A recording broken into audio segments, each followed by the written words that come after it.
Hi everyone, I'm Dilshan Lenege from Java Institute. Today I am talking about fifth video in web component development. I'm talking about some simple but I think small special part, how to use requesting dispatcher. Okay, how to use requesting dispatcher is today our title. I move on the next slide. Okay, request dispatcher. The request dispatcher interface provides the facility of dispatching the request to another resource. It may be HTML servlet or JSP. This interface can also be used to include the content of another resource. The resource resource can be dynamic or static. It is one of the way of servlet collaboration. Servlet collaboration means how to combine two servlet or two JSP. Okay, they are collaboration. Okay, we can collaborate. Okay, there are two methods defined. Two methods defined in the request dispatcher. Two methods we will see. Okay, I move on next slide. Method of request dispatcher interface. The request dispatcher interface provides two methods. They are public void forward and include means something include.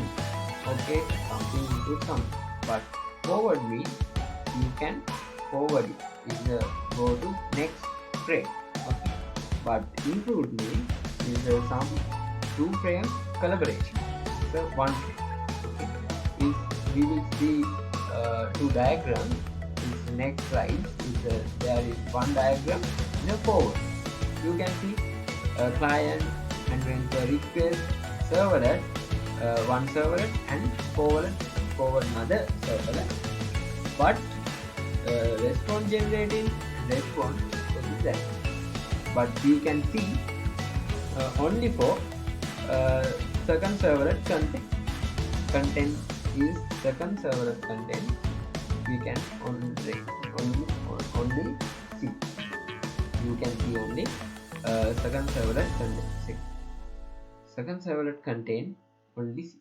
Okay, but different is next including method. Request goes first one and including the second part, second servlet, and both collaboration in the one frame, but that name also same is a servlet 1, and final resource generating response, and response can be see to the client, but client collaborate in the first servlet and second. There is so processing part, responding is a one. If client do not know how to come these two servlet collaboration, but the program is including two servlet. Okay, two servlet content. Okay, we will see how to use servlet include and forward for dispatch. Okay, it's very important for that type, but small two methods. Okay, how to use request dispatch. Okay. We will see. There is my project request dispatcher.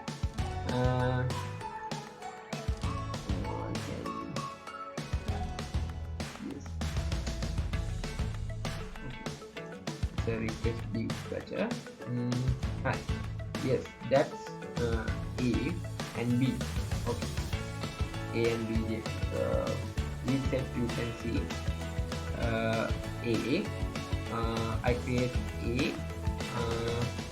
There is dispatch object and I forward it to the B. Okay, B. This is set the mother or including number. But B, no, but index 1 I am including the B.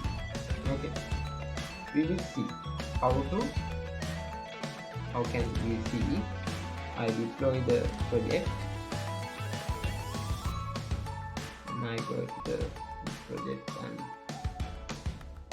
enter. You can say I go to the index.jsp, but there is B servlet already.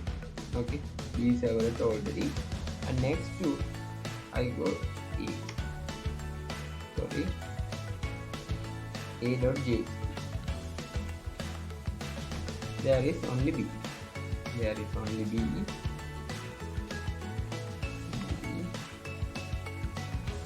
You can see there is some words. Okay, there is some words, but we can't see this value for A server. But we have to see. We will see only for B word, because we also forward into B.jsp. B.jsp is only for B word. There is no A word. Okay, but index.html there is including type, and hello world is already true. We can see. We request to the index B world and hello world. You can see there's the including part. We previously see is the forward flag. That's it. So that is the request dispatching method.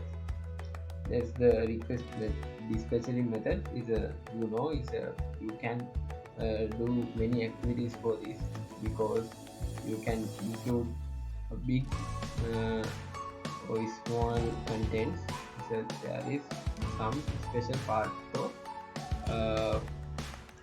web component development subject. Okay. I think you have to learn something well for this video. You have to know about some calculation or some question. You can only comment it, and I will answer you for comment section already. And next video I'll bring it up as soon as possible. Everyone, thanks for watching this video. Bye. See you later.